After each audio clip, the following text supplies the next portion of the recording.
From WGBH's America by the Numbers, here's Marie Nelson.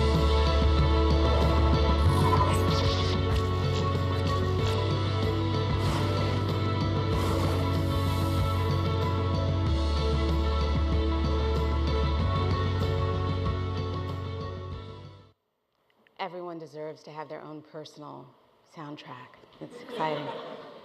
Good morning. So what's next in TV? We are going to talk about the new American mainstream. But informally, since everyone's talking about orange is the new black, I thought that maybe we should retitle this session, Brown is the New Green. But instead of getting ahead of myself, I thought that for those of you who may not have had enough of your morning caffeine buzz, that maybe I'd help you wake up a little bit. So let's take a look.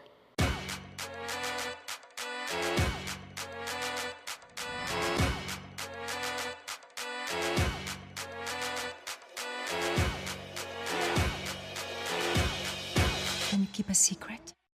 Carmen, get away from there. But I love going through people's stuff. Sunday, the truth is discovered. Son of a... You didn't know. This could ruffle some feathers. The lies are revealed. Are you gonna tattle on me? And lives This is such a violation. will come crashing If Nick knows his wife and his maid were lovers, why is she still working here? down. Ooh. Devious Maids, all new Sunday at 10 on Lifetime. Me, my American dream was to fit in. Why do all your shirts have black men on there? It's Notorious B.I.G. You into B.I.G.? Yeah, man. Come sit with us. Oh, what is this? It's Chinese food. Get it out of here. Ying Ming's eating worms. I need white people lunch. What is this store so excited about? If we get separated, try and join a white family. You will be safe there until I can find you. Fresh off the boat. Living the dream has its price. What a life. Have you ever made a sex tape? Is that good you want to document it? And in Atlanta, You know you're a porn star now. Are you mommy? I absolutely am. Bitch! Control your bitches. Try me, bitch! Try me! Escort that bitch out of my club. you could pay with your life. Love and Hip Hop Atlanta, only on VH1. It's fascinating out there. So these clips, they're not meant as an indictment. This is not meant to single out a few networks. I'm a television addict. I've worked in the entertainment network for years. These shows have incredible reach. They're incredibly popular, and it's clear that many of them have been leaders in the realm of social TV. But I will say that this is not the new American mainstream that I want to talk with you about. Here's a glimpse of what I am talking about. This is the new America. Black, brown, Asian, LGBT, immigrants. The country is going through a major demographic shift, and the numbers show it. The face of the U.S. has changed. I'm probably a racist or redneck. I just see it destroying what we had planned to happen here. We're American. We care about the same things, but yet we also want to preserve our history. We want to preserve our culture. Prejudice has never stopped being raised in this town. We have to change it. We are making, as we speak, a new America, and that's a marvelous moment in American history. By 2043, we will be a majority non-white nation. Everybody's voice is important to this debate. We're all immigrants. We need to remember we were once strangers in a foreign land. Behind every number, there's a story. America by the numbers. I'm Maria Hinojosa. So America by the Numbers is the first national series dedicated to an examination of the new American mainstream. Along the way, we learned a lot. As you heard, 2043 is the year that the census projects that America will become a majority non-white nation. 4 states already have a multicultural majority population: California, Hawaii, New Mexico, Texas, and the District of Columbia. And in this decade, demographers expect that Nevada, Maryland, Georgia, and Florida will pass the tipping point. This may surprise you. It's actually the South that's experiencing the biggest population growth of non-white people in the United States. Since 2011, over 50% of US births have been to people of color. and immigrants make up over 8% of the nation's voting age population. Finally, today, almost a quarter of Americans between the ages of 6 and 34 are Latino. Fascinating numbers, but we wanted to reveal the human stories behind these demographic shifts, to explore what happens when you widen the lens and you look at the new American mainstream in unexpected ways. Some of what you'll see is that behind the stereotype of the feisty Latina maid, there's a $1.2 trillion purchasing power of the Latino community. And Latinos are rapidly becoming the targets of choice for countless brands and advertising agencies. We explode the myth of the A+ Asian in communities like Long Beach, California, where Southeast Asian American students have one of the lowest high school graduation rates in the country, 3 times the dropout rate of white students. And far removed from the faux reality of hip-hop fabulosity, you'll meet the real reality stars in cities like Rochester, New York, where babies born to African American and Latino mothers are 3 times more likely to die before their first year than a baby born to a white mother. These are mortality rates that are higher than in Libya, Vietnam, and Jamaica. And it's made even more confounding because they exist in the shadows of one of the most technologically advanced medical systems in the country. You will see that the new American mainstream isn't what's next, it's what's now. And the stories in this series are each so distinct that we've put them all together in a short, about a 6-minute clip to give you a sense of things. So let's explore America by the numbers.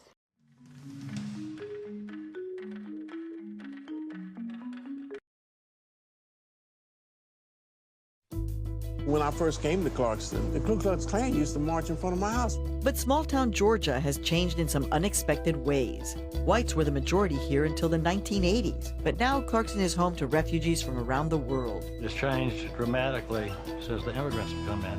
What is your biggest business day? It used to be before Christmas. Now it's in the Ramadan. What does it mean to you to have this many people wanting to learn about becoming American citizens? If I am able to help some more people to regain the pride of becoming a citizen, I think that I would be helping a lot for my community.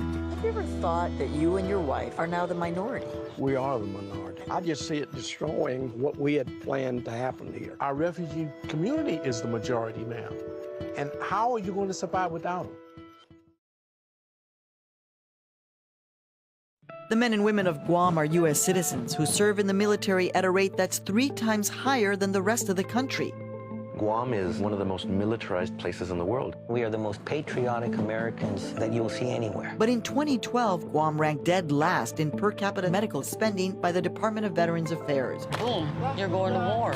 But when we come back, what happens to us? We have 3 staff members. We could use another 3. So you guys are lacking in resources. Board-certified full-time psychiatrists, 2 of them here on island.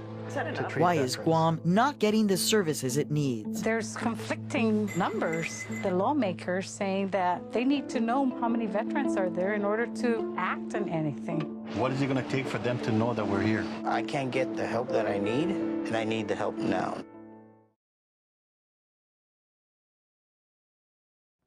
With a main street where everyone waves, Coeur d'Alene, Idaho is a postcard version of America as it used to be, mostly white. Here you can run into people that are just very like-minded.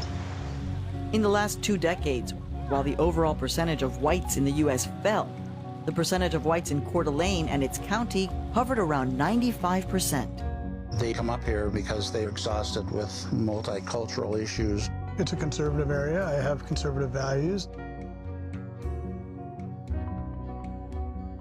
I looked at the newspaper and there was a picture of a woman pushing a stroller with a kid in the Heil Hitler sign. We'll see tattoos. We'll see swastikas. We'll see various verses that are offensive. And he went like this.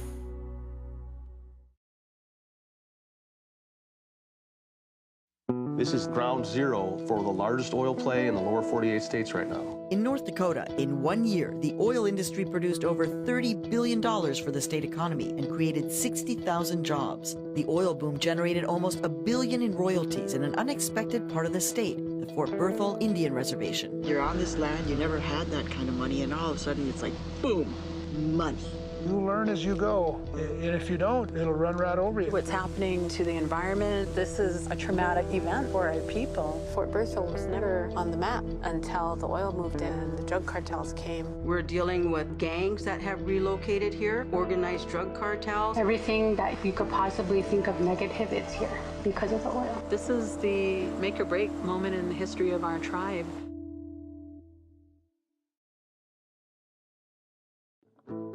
Welcome to Clarkston, Georgia, one of the most diverse square miles in the American South.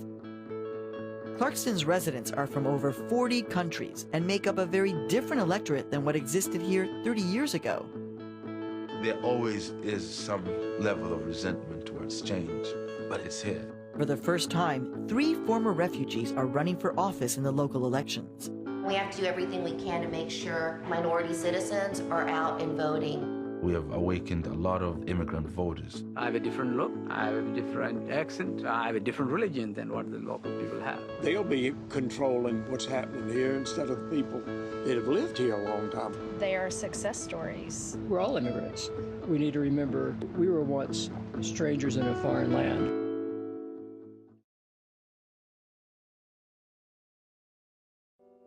If you say Asian, what pops into your head? They think we all supposed to be like doctors.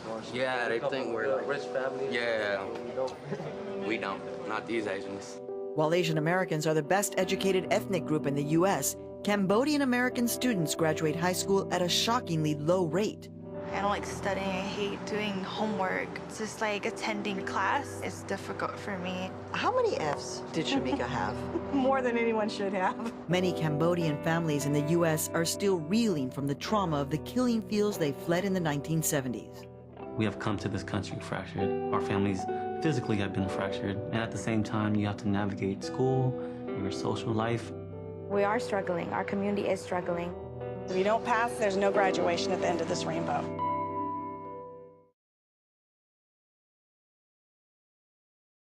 Infant mortality is defined as the death of a live-born infant before his or her first birthday. The U.S. ranks 56th in infant mortality rates worldwide, worse than most industrialized countries. But for babies born to moms of color, the rates are even higher. I was stunned when I learned about the infant mortality racial disparities in Rochester. In Rochester, New York, Black and Latino babies die at 3 times the rate of white babies. Stress unchecked without support can be toxic. It can impact the health of a woman and the baby.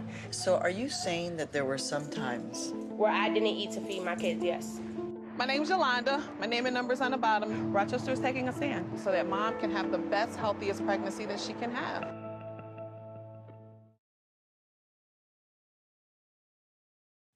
As the U.S. becomes more racially diverse, today's target consumer is increasingly multicultural. The face of the U.S. has changed, and who we market to and how we do it has shifted.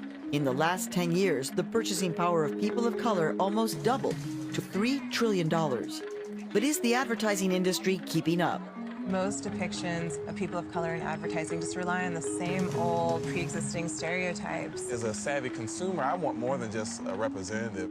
Does the fact that you, as a Latino, make up one of the fastest growing consumer markets in our country, does it make you feel powerful? It's a little anxiety-ridden because I'm not the one calling the shots on what those representations are. When we started in 1998, advertising was very ugly, actually. Today, my objective is to make multicultural be the new mainstream. Behind every number, there's a story. America by the Numbers with Maria Hinojosa. So, this is what you get when you unleash a veteran journalist like Maria Hinojosa on America. And when you partner her with a presenting station like WGBH, you get a wonderful 8-part series that is currently airing on the World Channel and PBS, and work that we're very proud of. I have to say that just on a personal note, it's not always been easy as a journalist of color to make the case that these are stories that need to be told and that should be told and that should be aired. And so it's been an incredible process to put together this series over the last year. So go around the country, you reach out to all of these communities, and what do you walk away with at the end of the day? I think, one, there's still this realization that in the television community, we still have a very simplistic understanding of what diversity means and how we go about representing diversity to television audiences. I think that one of the things that you see in a very clear way when you look at major stories like what's happening in Ferguson, Missouri, is that it exposed to us the persistent and the painful disconnect between and among American communities, and that television is still an important place for audiences to both see themselves reflected and to reach communities and places that they have no other point of access. There are incredibly important stories that continue to go untold, even in this world of 24-hour cable news and social media. And quite honestly, it's just not a good enough answer to say that it's too difficult or that viewers don't care or that we don't know how to tell these stories. It's something we've just got to figure out and something that we still have to grapple with. And that when you talk about this challenge of representing and engaging new audiences, really it takes more than this field of dreams approach, build it and they will come, or to think that Twitter is going to solve everything. Twitter has solved a lot of things, but not everything. Traditional marketing and engagement strategies and reaching out to these particular audiences still matter. So here's the thing. Engaging the new American mainstream isn't about doing good at the expense of doing well. And what I'm hopeful is that we will shift the conversation from one that is purely values-focused to one of profitability and growth. Because even with all of the stories of challenge, there's much more to be seen. People of color have a combined purchasing power of $3.5 trillion. According to Nielsen, African Americans have the highest rate of total TV usage, translating to an average of 7 hours each day, 2 hours above the U.S. average. If you just look, for example, at the week of September 22nd, Nielsen reports that of the top 10 prime broadcast programs among African American viewers, 4 of those included explicitly diverse casting: How to Get Away with Murder, Scandal, Black-ish, and Grey's Anatomy, totaling 14.2 million viewers. That same week, the top 10 programs among Hispanics were all Spanish language programs on Univision and Telemundo. Let me repeat that. They were all Spanish language programs. Diverse audiences are drawn to diverse content. At Fox, top executives are delivering a new message to content producers. Diversity increases the chance that they will pick up a new show, promote it, and syndicate it. And all you have to do is look at some of their current breakout hits, Sleepy Hollow, Brooklyn Nine-Nine, to see perfect examples of this. You know, perhaps they read the UCLA study that found that TV shows that hire more racially diverse casts and writing staffs attract more viewers. And also, it's been made clear that millennial audiences expect more diversity. Coming back to America by the Numbers just for a minute, the initial broadcast pilot on PBS achieved a 33% jump in average ratings, increasing the diversity of viewers and over-indexing among all viewers aged 18 to 34 and among women 25 to 34 by 113%. It may not be of much comfort, but American broadcasters are not alone in facing this challenge. Earlier this summer, the BBC Trust conducted a review of the BBC's 4 channels and concluded that the broadcaster needed to boost its appeal to younger and more ethnically diverse audiences. So now the BBC has pledged to increase the number of Black, Asian, and minority ethnic people on air by more than 40% over the next 3 years, and almost double the number of senior managers from those groups who work at the corporation by 2020. So great. Tapping into the potential of the new mainstream matters, and it makes good business sense. but where do we go from here? The good news is that networks don't have to go it alone. There are great examples of both likely and unlikely partnerships. Perfect example, PBS and the World Channel partnering and collaborating to distribute America by the Numbers. The series premieres on the World Channel and then supports PBS's effort to strengthen its PBS NewsHour weekend programming. A more unlikely partnership was announced last year between ABC and BET, where Scandal, breakaway hit on ABC, obviously speaks quite well to the BET audience as well. They struck a deal where, for the first time, it would premiere on ABC, and then just the following week, it would have a second window on BET, strengthen both parties.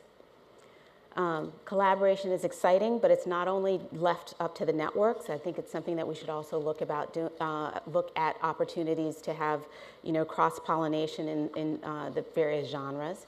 For example, fusing the storytelling strengths of documentaries with the audience-grabbing approach of unscripted series. So I started off by telling you that brown is the new green, and here's what that really means. It's fresh, sustainable, growing, and profitable, not only for the television industry, but also for the audiences we serve. Or in the words of Norm Gissel, who we met in the Idaho episode, we are making, as we speak, a new America, and it's a marvelous moment in American history. Thank you.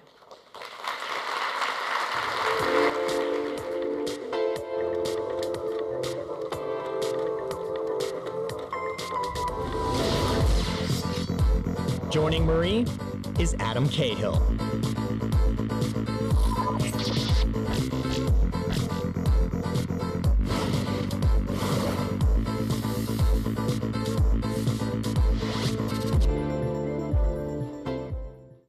Good morning. Good morning. All right, before we jump in, would like to thank Videology, one of the very generous sponsors for this lovely event. Would love to start talking about the next generation of talent, of creators. So if you are a storyteller, an actor from a diverse background, what advice would you have? Would you try to break into the system the way we know it today, create something different? Well, in thinking about that, I think that there are some clear successes that we've seen, for example, in the world of digital video. I think that YouTube has been particularly successful. There a disproportionate number of their top personalities come from diverse communities. You've got folks like, the comedian Kevin Wu, who regularly has, 2 million viewers. His audiences rival Colbert and Jon Stewart. Right. And Ryan Higa, another Japanese-American amateur comic, who has 15 million subscribers, right. and his content has been viewed like over 2 billion times. Yeah. Why is that? I think the barriers to entry are somewhat lower, and I think there's also a lot of support from the digital video community to try and help get people in that door and help them refine their content and to make their travels and their foray into that area easier. So I think that there's things that we can maybe even learn from that in the world of television. I wonder if you're someone like that and you've got 15 million fans that are following you, if the ambition is even still to get on TV, or maybe you're maybe not. But if it is, I wanted to ask you your thoughts on sort of the establishment, so the power structure. And so you laid out the demographics, which are irrefutable. So the country is changing, but my guess is that the people making decisions are still white. And what are the implications of that? Can things change meaningfully until that changes? I don't think it can. I think that we can make inroads. I think that we can begin that process. But even in when I was talking about with the BBC, it was as important for them in their announcement this summer to say, yes, we're going to work to do this and to make this change in front of the camera, but it's as important, quite honestly, to make it happen behind the camera. And I was saying before that as a journalist of color, it's sometimes been difficult. Oftentimes it's been difficult to tell these stories because you were always in the position of having to convince your senior management that these stories were relevant. And I think until you have more people sitting at the table, and it's not just about, it's not a numbers game. It's really about experience and bringing a different type of intelligence into the organizations that will ultimately change and evolve what it is that you see in terms of the content that gets produced. I had a question from Twitter, and now it's gone. Is it up there? Well, Laura Nelson, maybe we're cousins. All right, so for me, working on the agency side of the business and working with advertisers, there's a total parallel.